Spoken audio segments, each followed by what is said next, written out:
Guys, no, update tayo dito, no, sa lugar namin, no. Pabiyahe na tayo, oh. Ayan. Ayan, dito nga pala sa harap yung sinasabi kong maingay na patayan, ano. Dito tayo sa parking natin, no.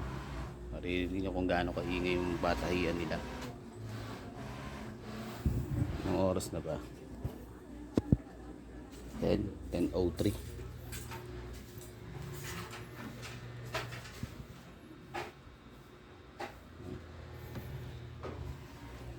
10:03 ng umaga, no. Hindi na, ang alam ko alas 6 yan yung mga nagtatayo na dyan, ano.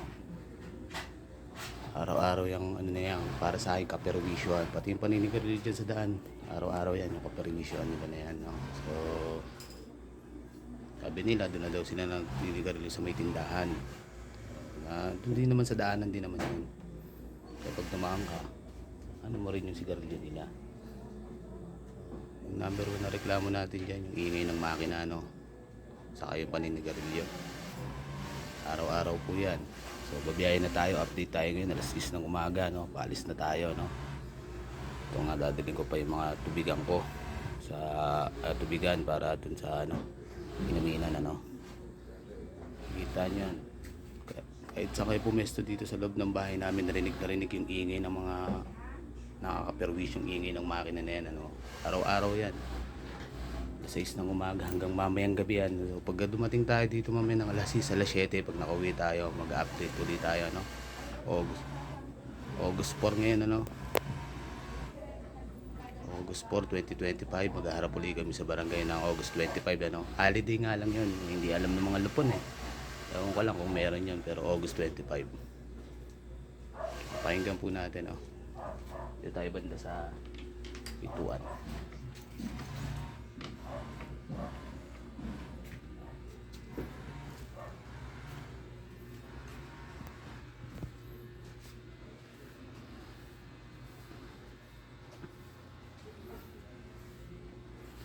Lagi nakasara yung bintana na yan, ano. Sa ito, pag maalis ako, lagi nakasara tong pinto, no. Kasi nga bang ingay talaga ng mga makina, no. So tiisin mo na lang init, sobrang init pa naman. Kaya yan ang kaperwisyo talaga nararanasan namin dito. Kasi pag hindi mo sinara yung pintuan, rinig na rinig yung ingay ng makina. Pag nanonood ka ng TV, hindi mo maintindihan dahil sa ingay ng makina, no. Ang nararanasan dito araw-araw, mula alas 6 ng umaga hanggang alas 9, alas 10. Pag sinama, alas 11. Pag nag-trip pa yung may-ari, alas 12. Update lang tayo kahit mga 5 minuto para naman makita nyo.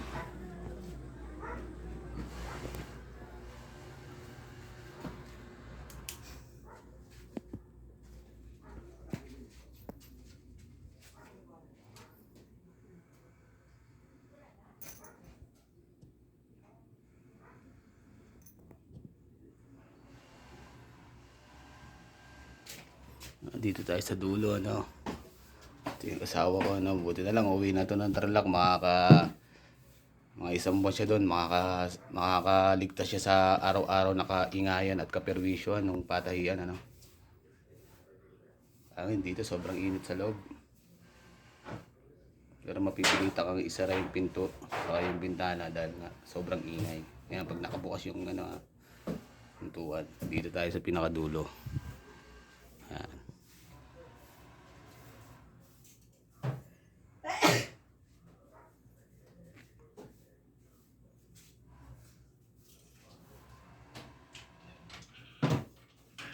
Kung nandito kayo, maririnig nyo yung makina, parang mga 4 ang gumagana.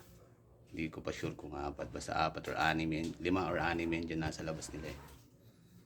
Yung mga makina sa loob, wala naman ako masyadong pakialam doon kasi loob ng bahay, pero hindi sa terrace nila yung nagdudulot na sobrang ingay.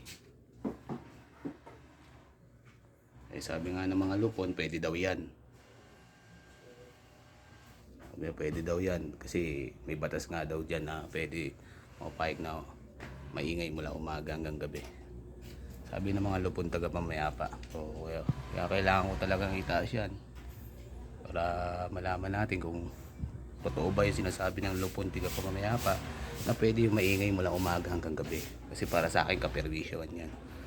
Tapos yung sa paninigarilyo, sabi nga ng lupon taga Pamayapa, wag lang daw itapon kung saan saan yung upos.